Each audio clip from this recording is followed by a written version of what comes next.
અરે હિતેશ, ખરું સારું કેમ છે?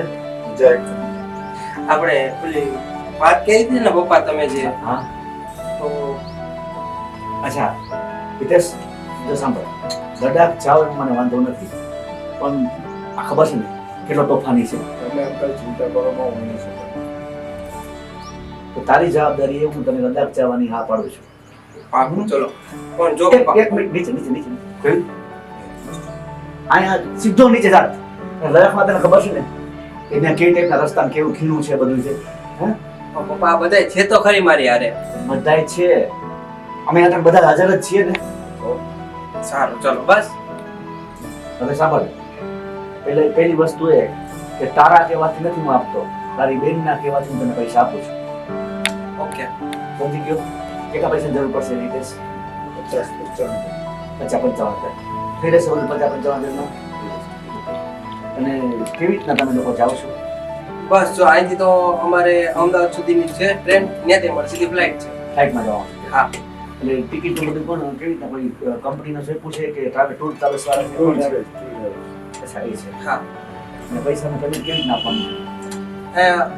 કેશ ટુ જ વાત થઈ છે બધી જગ્યાએ તો ખરી. અરે રોકડા આપવાના છે? હા. તો છે ને હું તમને એક ઓફિસે આજ બપોરે આવી અને મારી પાસેથી કેશ પૈસા લઈ જાય. પાકું 50,000 કંપની દેવાના અને 10,000 રૂપિયા વધારા. પાકું પપ્પા રાજી? પાકું પાકું. અને હાય આપણું જે 2-3 કામ તો બાકી રહી ગયા, ચાલ ચાલ તો હાલો જો આ પપ્પાનું કામ પતાય એવો પછી હું ઓફિસ આવું જલ્દી. ભલે ભલે ભલે. બરોબર તો ભાઈ હાલો તું જલ્દી હાલ ભાઈ પછી કે છે.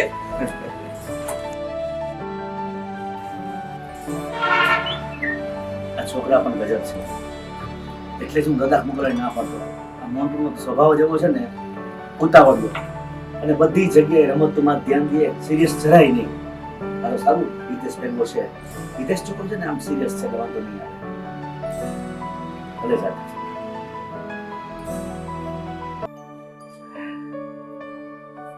આજ તો અવનીના પપ્પા આવે ને એટલે મારે એને ખુશખબરી આપવી જ છે. કાયમ એની ફરિયાદ હોય જ છે કંઈક કંઈક. પણ આજ તો મારા પ્રમોશનની વાત કરીશ ને એની સાથે ખરેખર ખુશ થઈ જશે. બસ ભગવાન તો બધું સંભાળી લેજે અને એનો મગજ પ્લીઝ આ શાંત હોય.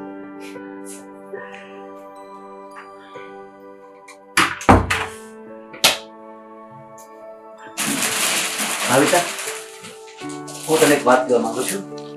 આજે મીત મારી પાસે આવ્યો હતો, એને મેં બહારગામ જવાની મંજૂરી આપી દીધી છે. હા ઈ કહેતો તો મારે જવાનું છે. સારું થયું તો મેં એને હા પાડી દીધી. બહુ ઈચ્છા હતી અને બહુ ખુશ હતો ને એક્સાઇટમેન્ટ તો એટલું બધું છે ને એના માટે. અવનીના પપ્પા, હા. મારે તમને એક વાત કેવી છે. તારે શું કેવું છે? સ્કૂલમાં છે ને બસ, તને ખબર છે ને તારી સ્કૂલની કોઈ વાતમાં મને રસ નથી. પણ મારી વાત તો સાંભળો. શું સાંભળું તને? તને ખબર છે કે જ્યારથી આપણા લગ્ન થયા છે ને તે પછી મેં તને કહ્યું હતું કે તારે ઘરમાં રહેવાનું છે, અને તે ધરાતી સ્કૂલમાં નોકરી સ્વીકારી છે, અને આ બધાના કહેવાથી મેં હા પાડી. એટલે તારી સ્કૂલની કોઈ પણ પ્રકારની બાબતમાં મને જરાય ઇન્ટરેસ્ટ નથી સમજી, અને સ્કૂલની વાત કોઈ પણ પ્રકારની મને તું મહેરબાની કરીને કહેતી નહીં.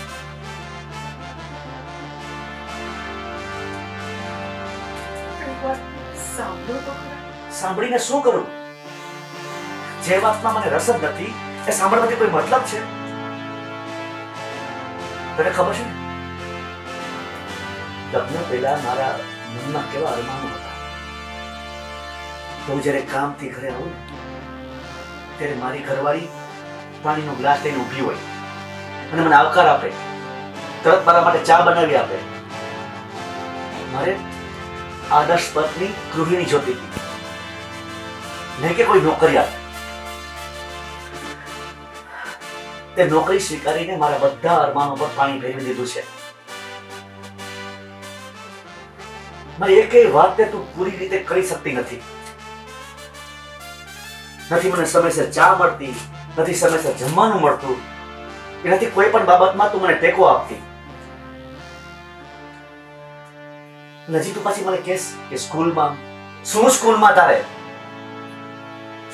હું તો ઈચ્છું છું કે સ્કૂલની નોકરી જ મૂકી દે.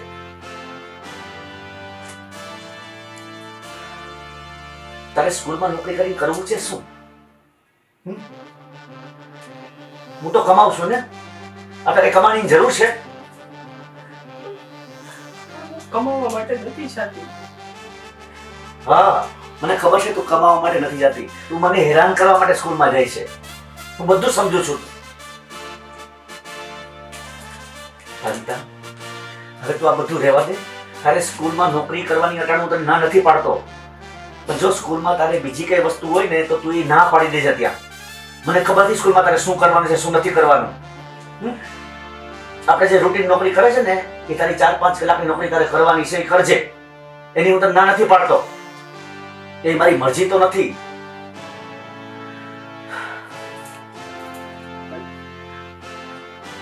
તમને તો ખબર છે ને કે હું આટલું ભણેલી હતી.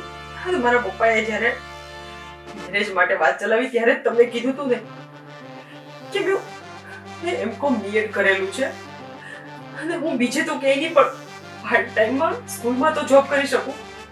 અને ત્યારે તમે હા પણ પાડેલી હતી. તો પછી તમને શું પ્રોબ્લેમ આવ્યો? મેં ત્યારે ચોખ્ખી હા નથી પાડી. મેં એમ કીધું હતું કે જો જરૂર પડશે ને તો નોકરી કરાવીશું. અત્યારે એવી કોઈ જરૂર નથી. પણ મારા મમ્મી પપ્પાએ પહેલા જ વાત કરી હતી અને જો ત્યારે તમને નહોતું જ પોસાતું તો તમે હા જ શું કામ પાડી? જોઉં છું એવું શું કામ કીધું? મારા પણ સપના હતા, મારા પણ અરમાન હતા કે હું નોકરી કરું. મારું આટલું ભણેલું છે, ક્યાંક તો હું ઉપયોગમાં લઉં. અને મારી નોકરીમાં ક્યાં કઈ વાંધો છે? અને મારા મમ્મી પપ્પાના ઘરે કરતી હતી ને નોકરી. તારા મમ્મી પપ્પાના ઘરે તું જે કઈ કરતી હો એનાથી મને કોઈ મતલબ નથી, સમજી? અને પાછી તું કે મારા અરમાનો. હવે સ્ત્રીને શું અરમાનો હોય? છોકરા સાચવવાના, ઘર સંભાળવાનું, પતિને સાચવવાનો, એના સિવાય બીજા અરમાનો હોય ને? એનું ઘર સાચવવું, બાળકો મોટા કરવા, પતિને સાચવવો, એ સિવાય બીજા કોઈ અરમાનો સ્ત્રી રાખવાના જ ના હોય. પણ આ બધી ફરજ તો હું નિભાવું છું ને. તો શું છે એમાં? કઈ નવાઈ કરસ તું? દુઃખ એ જ વાતનું થાય છે કે બધું કરવા છતાંય તમને ખબર નહીં શું ખોટ દેખાય છે મારામાં અને શું મારી એવી વાતમાં ખામી રહી જાય છે કે હું તમને ક્યારેય ખુશ નથી રાખી શકતી. મને તારામાં ખામી એ દેખાય છે કે તું કોઈ વાત પૂરી કરતી નથી, બધી બાબતમાં અધૂરું રાખસ. હું બધું પૂરું કરવાની પૂરી ટ્રાય કરું છું અને બધી એટલી કોશિશ મારી એ જ હોય છે કે તમને કઈ તકલીફ ન પડે. હું બધું ભોગવી લઉં છું. ઓહ, બધું ભોગવી લઈએ છીએ. અરે અમે ભોગવીએ છીએ. અમે ચા પાણી પીધા વગરના જઈએ છીએ, ખાધા વગરના જઈએ છીએ.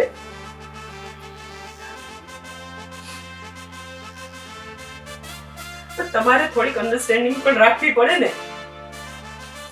શું અન્ડરસ્ટેન્ડિંગ અમારે રાખવી પડે? અરે અન્ડરસ્ટેન્ડિંગ રાખવાની તો તારે જરૂર છે. તારે તું મને કેસ અવિતા, મને લાગે છે કે તું વધારે પડતું બોલે છે આ બધી વસ્તુઓ. મને આ જરાય પસંદ નથી. તું જાણે મારી પાસે ફરિયાદ કરતી ને મારી એવું કે છે. વાક તારો છે ને વાક મારો કાઢે છે તું. હું વાક નથી કાઢતી. તો શું કરે છે તું? હું મારા દિલની વાત તમને કહેવા આવી હતી અને તમે ક્યારેય મારી એક પણ વાત શાંતિથી સાંભળી છે આટલા વર્ષોમાં? તારી વાતમાં કઈ તથ્ય હોય છે તે સાંભળું. તો મારે મારી વાત ક્યાં કહેવા જાવી? મારે કોને કેવું? તમારા સિવાય છે કોઈ મારું? તારા માવતર છે ને પિયરમાં, ત્યાં જઈને કે બધી વસ્તુ. આ કઈ કહેવાની જરૂર નથી તારે મને, સમજી? પણ અત્યારે આમાં મારા મમ્મી પપ્પાની વાત ક્યાં આવી? અને પિયર જવાની વાત, આ બધી વાત ક્યાંથી આવે છે? શું ક્યાંથી આવે છે? તું જ કામ એવા કરસ તો મારે કેવું પડે. તો આ ઘર મારું નથી? તે હું ક્યાં ના પાડું છું? તો તારું ઘર છે તો તારું ઘર સમજીને રહે ને. જો આ ઘરને તું તારું ઘર ન માનતી હોય ને તો તું તારા પિયર જઈ શકે છે. મને કોઈ જાતનો વાંધો નથી, સમજી? અને સાંભળ, હવે મારે તારી કોઈ પણ જાતની લપ સાંભળવી નથી. મારે ઓફિસે જવાનું મોડું થાય છે. રસોઈની તૈયારી કરવા માંડ.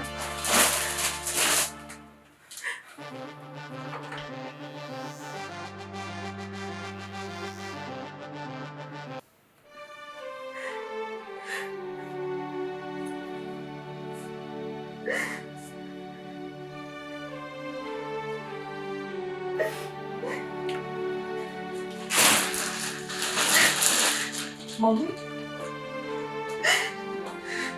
શું થયું? પપ્પા આમ રાડું નાખતા નાખતા બહાર નીકળ્યા તો જસ્ટ હજી ઉઠીને આવી, મને કઈ ખબર નથી શું થઈ ગયું.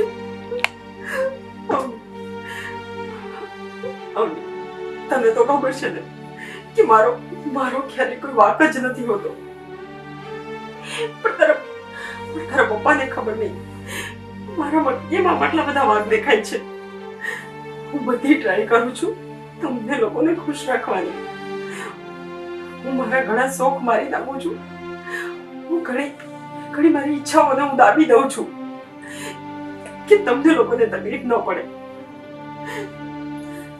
પણ તારા પપ્પાની ખબર નહીં આટલા વર્ષો ત્યાં ફરિયાદ અને ફરિયાદ. આજે તને ખબર છે, આજે સ્કૂલમાં આટલા વર્ષો થયા મારું આટલું સારું કામ છે ને એના માટે મને પ્રમોશન મળવાનું છે. અરે વાહ મમ્મી. આ ખુશીની વાત હું સૌથી પહેલા તારા પપ્પાને કહેવાની હતી એટલે પણ એને મારી એક વાત ન સાંભળી. પણ મમ્મી તે કહેવાની ટ્રાય કરી, બધી ટ્રાય કરી એને સમજે, પણ એક જ વસ્તુ કે તું તારા માવતરે વહી જા. આ ઘર તારું નથી, તું આને તારું ઘર નથી સમજતી. શું નથી સમજી કે અમારું ઘર છે?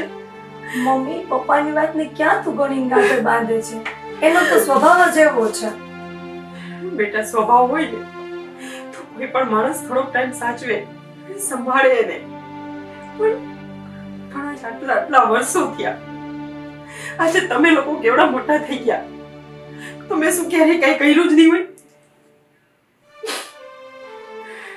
મમ્મી તું તારી બધી ફરજ નિભાવે છે. હું પપ્પા સાથે વાત કરું. શું વાત કરીશ તું? જે માણસ આટલા વર્ષોમાં નથી સુધરો હવે તારી વાત માનીને થોડો સુધરશે. અને એને એક જ વાંધો છે કે હું જોબ કરું છું, પણ શું મારી ઈચ્છા ન હોય? મને મારા મા બાપે આટલી ભણાવી અને ત્યાં પણ હું જોબ કરતી હતી અને આટલી લાયક બનાવી, તો તારા પપ્પાને ખુશ થવું જોઈએ. એના બદલે તો એ હંમેશા ફરિયાદ લઈને જ ઉભા હોય છે. મારે ક્યાં જાવું, કોને શું કેવું? બસ મમ્મી તું કહેતી હોય તો એકવાર હું પપ્પાને વાત કરું. મને નથી લાગતું કે તારા પપ્પા ક્યારે પણ માને. હવે તું શાંત થઈ જા તો પેલા. હું છું ને તારી પાસે, હે? હું છું ને. તમે લોકો છો ને એટલે જ મને હિંમત છે આટલી. બાકી તો હું ક્યારની મરી ગઈ હોત. મમ્મી બસ હું હવે આ વધારે થાય છે. તારા વગરની લાઈફ તો ઇમેજિન ન કરી શકું. પછી ક્યારે આવી વાત ન કરતી, નકર હું નહીં બોલાવું ક્યારે. બસ તમે લોકો જ મારો સપોર્ટ છો મોટો. હા બસ તો. અને તારા પપ્પાની આટલી વાત હું સાંભળી લઉં છું ને તો એનું કારણ પણ તમે જ છો. જો હવે પપ્પાએ તને બીજી વખત કઈ પણ કીધું ને તો પપ્પાને ખખડાવી નાખી શકું. યાદ રાખજે, આજે તું ના પાડસ ને એટલે હું વાત નથી કરતી. ક્યારેક તો સમજી જશે. રોવાનું પ્લીઝ બંધ કર દે તું પેલા. મારી મમ્મી રોજ સવારમાં અહીં આવતી મસ્ત મસ્ત નાસ્તો બનાવતી હોય, ખિલખિલાતી હોય. મારો મૂડ અપસેટ હોય તો મારો મૂડ સરખો કરતી હોય. મારી મમ્મી જ રોવે તો મને ન ગમે. તારે પણ હવે મોડું થશે. ઓ હા, લેટ થઈ ગયું છે. હું ફટાફટ નાઈને આવું છું. અને જો આજ લેટ થઈ ગયું છે, તારો મૂડ ઠીક નથી, મારો નાસ્તો ન બનાવતી ને મારું ટિફિન ન બનાવ, કેન્ટીનમાં ખાઈ લઈશ. અને પપ્પાને હું હેન્ડલ કરી લઈશ, બહાને હેન્ડલ કરી લઈશ. બસ તું સ્માઈલ કર, રોવાનું નથી તારે. તો તો પપ્પાને ખવડાવી નાખીશ. સારું ચાલ. હા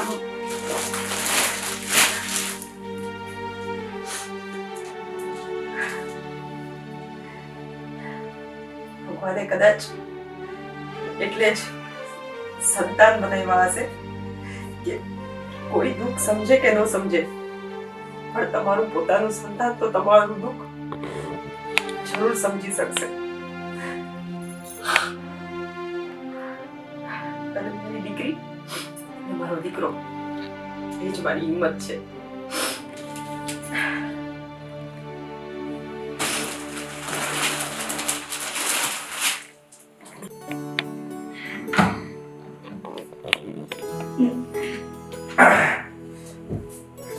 હા મારા દીકરા આવી ગયો.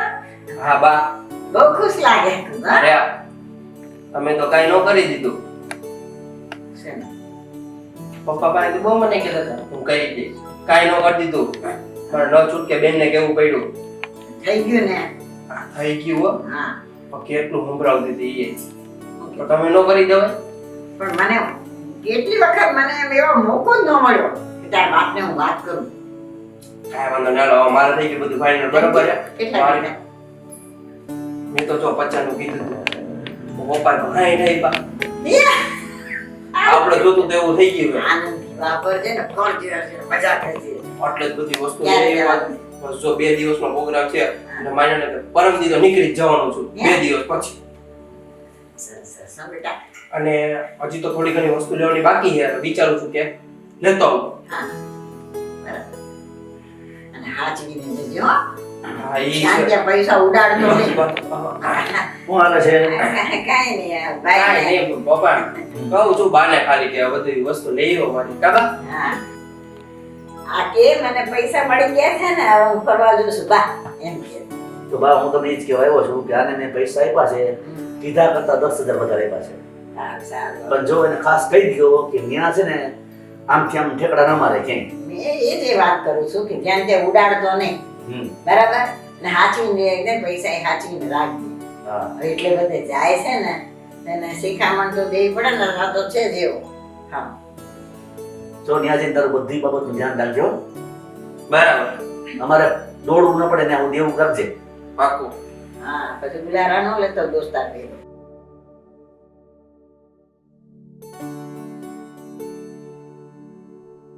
પપ્પા હા, આવી ગઈ બેટા. હા જો અત્યારે એક વસ્તુનું એલાન કરું છું, ફાઇનલ જ છે. હા, બોલ. કોઈનું ઓબ્જેક્શન ન હોવું જોઈએ, જો સાંભળો, કોઈનું ઓબ્જેક્શન નહીં. હા ઈ તો કંઈક નવું આવ્યું હવે. ઓઈલા ભાઈ ખબર પડે. નુકસાની તો મને જશે. ઓઈલા ભાઈ ખબર પડે. અને તું તો તારું મોઢું બંધ જ રાખ. ડીલ યાદ છે ને તને? કઈ પપ્પા ચીટિંગ કરે છે. હા ભાઈ યાદ છે, યાદ છે, યાદ છે. તોની તે જેમ કીધું ને તારા કહેવાથી મેં એને પૈસા આપી દીધા છે, હા વ્યવસ્થા કરી દીધી છે મતલબ. સમજાઈ ગયું ને? હા બાપા આવે. હા બોસ, હવે તમે મારા પોઈન્ટ થી મને ભટકાવવામાં. આજે ફેમિલી ડે છે, તું આજે ક્યાંય નહીં જાય. તારી ગમે એવી શોપિંગ હશે તોય બાકાત, ગમે એવું પેકિંગ હશે તોય બાકાત. ફેમિલીને જ ટાઈમ આપવાનો છે. અને તમારી ગમે એવી મીટિંગ હોય મારે કાંઈ સાંભળવાનું થતું નથી, રજા રાખી દેવાની છે. અરે બેટા ન ચાલે. તમારા સેક્રેટરીને મેં ફોન કરીને કહી દીધું છે કે પપ્પા આજે આવવાના નથી. અરે પણ ન ચાલે મારા વગર. મેં મારા બોસને ફોન કરીને કહી દીધું છે કે મારી તબિયત ખરાબ છે, તું આજે નહીં આવી શકે. અચ્છા ઠીક, બોલ હવે એવું તો શું કરવાની છું કે મારે રજા રાખવી પડે? એક જ મિનિટ તને કહી દઉં આપણે શું કરવાનું છે. મમ્મી, તારી મમ્મીનું શું કામ છે એમાં? મમ્મી, એ આવી શું મમ્મીનું શું કામ છે? તો પણ તું એ કામ કરે છે એમાં મમ્મીનું શું કામ છે? બેસ મમ્મી. શું કામ છે આટલી બધી રાણો નાખે છે?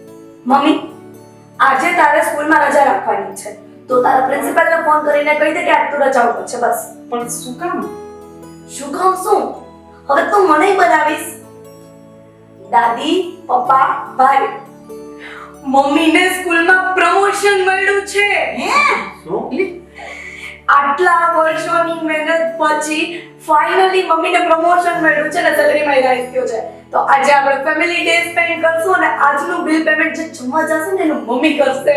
એ તો બધું ઠીક, પણ તે મને જાણ કેમ ન કરી આવું બધું થયું છે? જોયું? મેં હમણાં તમને વાત કરવાની ટ્રાય કરી, પણ શું પણ? તમે થોડા ગુસ્સામાં હતા એટલે તમે સાંભળ્યું નહીં કઈ. અરે તે પૂરી વાત કરી ક્યાં તે હું સાંભળું? પપ્પા તમે ક્યારેય બોલવાનો મોકો આપો છો જ કે તો મમ્મી બોલે સોરી નાના માટે પણ તમારે ક્યારેક મમ્મીની વાત સાંભળવી જોઈએ. ઠીક છે વાત સાચી છે. થોડું ઘણું એનું પણ સાંભળવું જોઈએ. નાઇટી પેડા રાખો કોઈ કામ. ચલો ઠીક છે હવે કોઈને મોઢા ખરાબ કરવાની જરૂર નથી. તમે ખુશ છો ને? હા બેટા હું ખુશ છું. ઓકે મમ્મી કોંગ્રેચ્યુલેશન્સ બધાની સામે. You are the best. તો આજે બારે જમવા જવાનું યુ આજનું થઈ ગયું. તો ચાલો જેને રેડી થવું હોય તે જાઓ અને બાકી બધાય કપડાં સારા પહેર્યા છે તો મને એવું નથી લાગતું કોઈને રેડી થવાની જરૂર હોય. અને મેં ઓલરેડી રેસ્ટોરન્ટમાં રિઝર્વેશન કરાવી દીધું છે. આપણું ટેબલ બુક થઈ ગયું છે. અવની આ બધું તે તાત્કાલિક કેમ કર્યું? તને ખબર છે ને બિઝનેસમાં તકલીફ પડે. મેં અંકલને ફોન કરીને વાત કરી લીધી છે. ઠીક છે એમને કીધું છે કે એટલીસ્ટ ઈ 3-4 વાગ્યા સુધી તો સંભાળી લેશે. તો વાંધો નહીં. પછી બપોર પછી તમે જઈ આવજો. હા એમ તો બસ મેં જ કહેવા માંગતો હતો કે હું બપોર સુધી રહીશ. હા પછી બપોર પછી તો મમ્મીને આ સ્કૂલ પૂરી જ થઈ ગઈ હોય. અને આમાં શું જો પ્રમોશન મળે કઈ નવી વાત થોડી છે. કેટલા વર્ષથી નોકરી કરી છે એમાં પ્રમોશન કેટલા વર્ષે મળ્યું. અને જગ્યાએ મને પ્રમોશન મળ્યું હોત તો એટલે બેટા તારી વાત અલગ છે. તું હજી નોકરી સ્ટાર્ટ કરી છે. તને પ્રમોશન મળ્યું તો ડબલ ખુશી થાત મને. તો મમ્મીને પ્રમોશન મળ્યું ને એમાં મને સૌથી વધારે ખુશી થઈ છે. દાદી સમજાવો ને પપ્પાને. સાચી વાત છે. પણ દીકરી ખુશ થાય ને તો આપણે ખુશ. ઠીક છે હા? તમે ખુશ ને બા? હા હો. બસ તું પણ ખુશ? હા હું હોટલમાં જમવા એક સાથે આવીશ. શું મને ઓલી મંચુરી ને ઓલું બધું હું કરાય એવું નહીં ખાવું હો. હા તમને શું જમવું છે? મને તો પૂરણપોળી ભાવે. હા તમે ગુજરાતી રેસ્ટોરન્ટમાં જ બુક કરાવ્યું છે ટેબલ. મને તમારી ખબર હોય ને. હા બસ માં તો ચાલો હવે જઈએ. હાલો ને હું તો કઈ નો રાંધું આ તમારું પતે તો હાલો ને ભાઈ જતી મોડું તને થાય. જમવાની ઉતાવળ છે, જવાની ઉતાવળ છે. તે મમ્મીને એકવાર એ હક કરીને કોંગ્રેચ્યુલેશન્સ કીધું. Mummy congratulation. Thank you. બસ તારા કરતા તો જાજુ કીધું અને હવે જાવું જો મોડું થઈ જાય. જલ્દી ટાઈમ થઈ ગયો. ટાઈમ થઈ ગયો છે. મારી ને પપ્પાની જોડી દે, તારી ને મમ્મીની જોડી. બા મારી સાઈડ. બા મારી સાઈડ બા છે. મારી સાઈડ છે. બા મારી સાઈડ છે. કાઈ વાંધો નહીં. હું બેને લઈને જઈશ. હાલો મમ્મી. હાલો લાઈન કરો.